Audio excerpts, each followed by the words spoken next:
Hey guys, we're in the shop treatment workshop. It's Saturday afternoon. We're doing this story just a little too late. We had a CFMoto MT450 in here this morning that had previously been worked on by someone else, and the customer still wasn't overly happy with it. So we brought it in, familiar with the modifications that we do, and wanted to get his bike upgraded so it worked the way he wanted it to work. Now, even though he's already spent money, we have more complete solutions, and we cover a lot more bases than the average tuner. Now, one of the things that we've got for the CFMoto, they come out with a very, very long spring, and that spring runs around the outside of the cartridge, and it basically has a spacer at the bottom. It has another spacer at the top. It's a very convoluted thing, and you've got a couple of washers in between and so on. And their spring guide, or basically it's not so much a spring guide, but this piece that they've got at the top of their fork actually activates their bottom mount system. And so with their bottom mount system, instead of using a hydraulic bottom mount, they actually use what they call an Elastima, which is just basically a rubber stopper. Now, this one is not out of the MT10. We've given the customer all his product back. But basically what we've done is we've developed a kit that solves a great number of problems.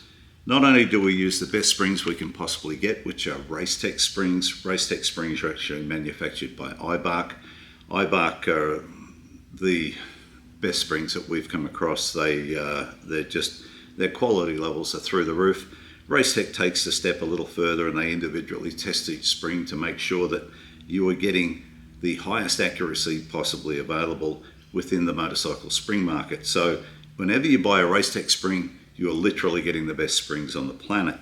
Now, with our kit, what we do is we make a spring platform that actually goes on top of the cartridge. And rather than running this convoluted system where you've got a spacer down the bottom, a washer, a spring, another washer, another spacer at the top, we get rid of all of that and we use a much shorter spring from Racetech. Now, of course, the shorter spring is physically lighter, and everyone wants to make their bike as light as possible because that's the best performance outcomes.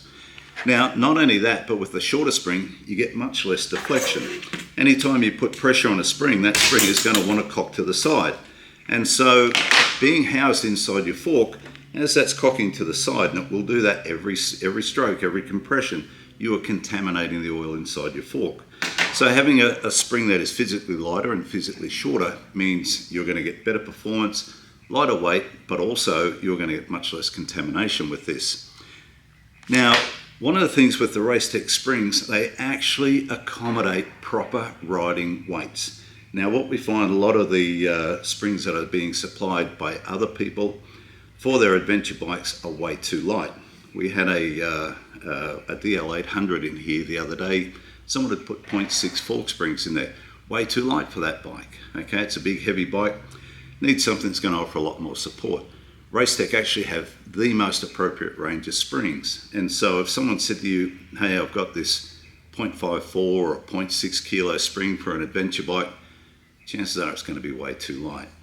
Now, one of the things with this Elastima system that they actually use, they have an Elastima that sits on top of the cartridge, and it has a little piece of plastic that it sits on. Basically, this piece comes down and actually squashes that Elastima to create your bottoming system. Unfortunately, with the MT10, it only works over, MT450, I'm getting my bikes confused here. It actually only works over about the final 8 millimeters of travel. So we're talking that much. That's not enough distance to actually pull up such a bike when you're in a bottom out situation. So what we've done with our kit, we've basically made this work over 15 millimeters. We get much better anti-bottoming properties.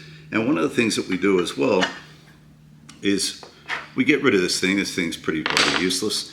And we've actually made up this spring guide. And so what will happen is this spring guide will actually go inside this spring, and it keeps the spring perfectly aligned. And so by doing this, we reduce the possibility of contamination and spring deflection, and we have a much, much better kit.